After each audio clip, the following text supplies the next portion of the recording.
convosco.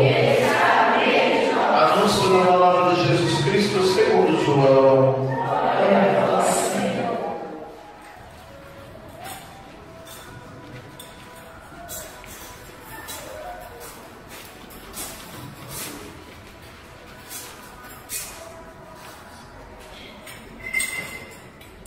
Ao anoitecer daquele dia, o primeiro da semana, estando fechadas por meio dos judeus as portas do lugar onde os discípulos se encontravam, Jesus entrou e, pondo-se no meio deles, disse: a paz esteja convosco.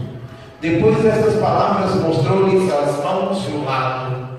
Então os discípulos se alegraram por verem o Senhor novamente. Jesus disse: a paz esteja convosco. Como o Pai me enviou, também eu vos envio. E depois de ter dito isto, soprou sobre eles e disse: recebei o Espírito Santo. A quem perdoardes os pecados, eles lhes serão perdoados. A quem não os perdoardes, eles lhes serão retidos. Palavra da salvação. Glória a Deus. Aleluia.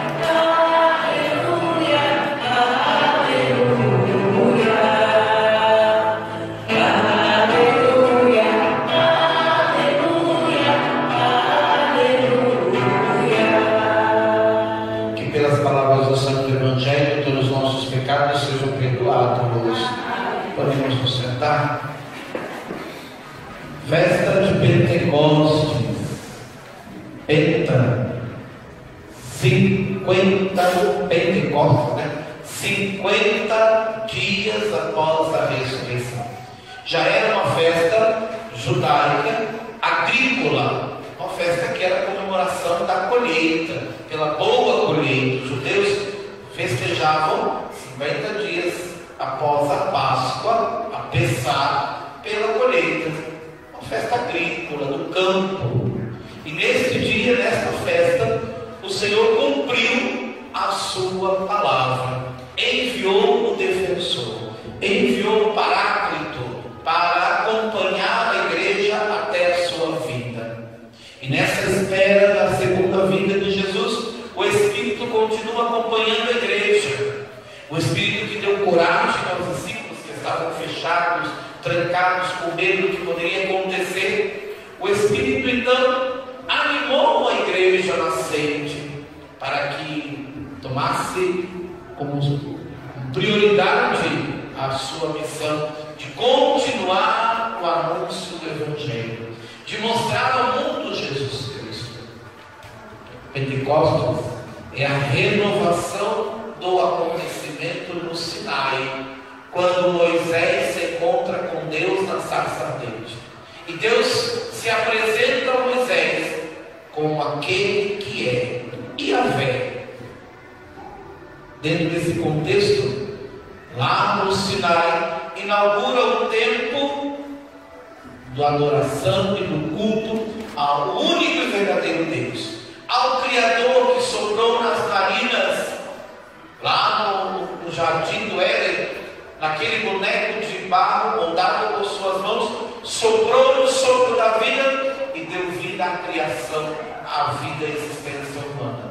O Espírito é este sopro também que renova a vida, que traz a esperança de sermos verdadeiras testemunhas do Evangelho do Senhor. O Espírito, ele comunica o amor do Pai. Ele é fruto do amor do Pai pelo Filho. E a sua comunicação cria a unidade, nos convida à unidade.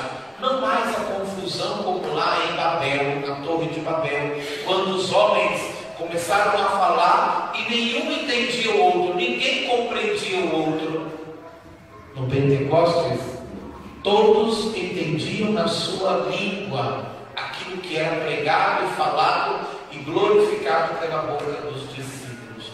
É a linguagem da comunicação, a linguagem da unidade, do Cristo que quer nos unir como único rebanho em torno de um único e verdadeiro pastor.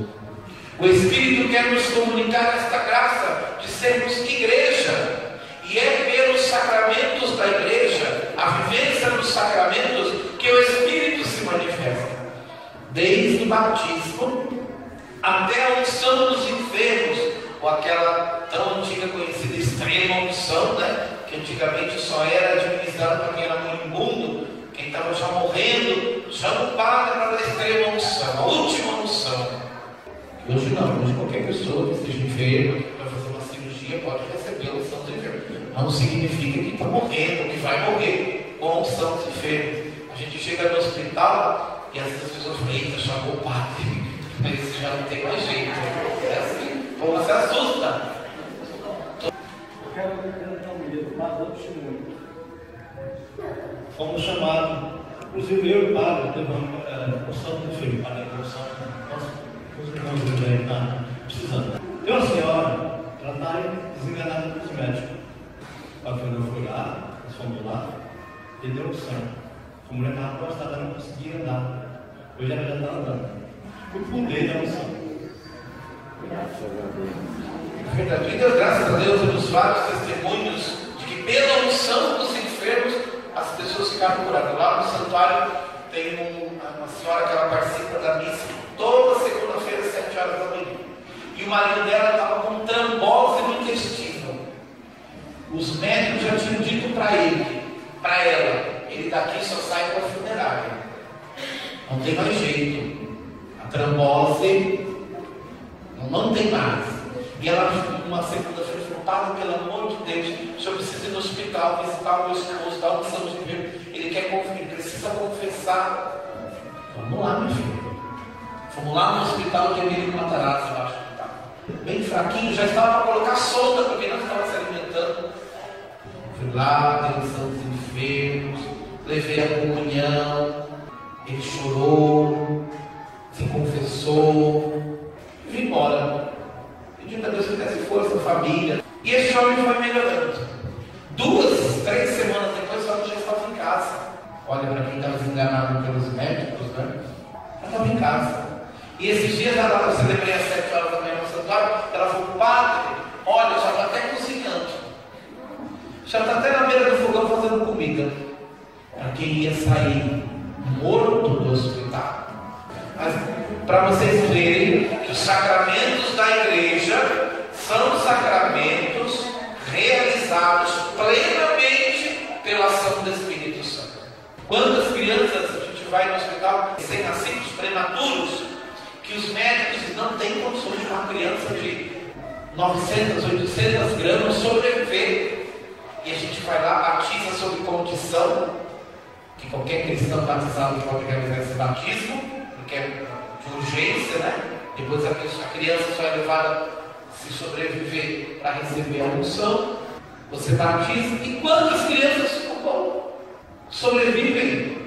A própria Eucaristia, que é a presença real de Jesus, quando o sacerdote impõe as mãos e pede, mandai o vosso Espírito Santo. É o Espírito Santo que transforma o pão, a substância pão em carne, e a substância vinho em sangue.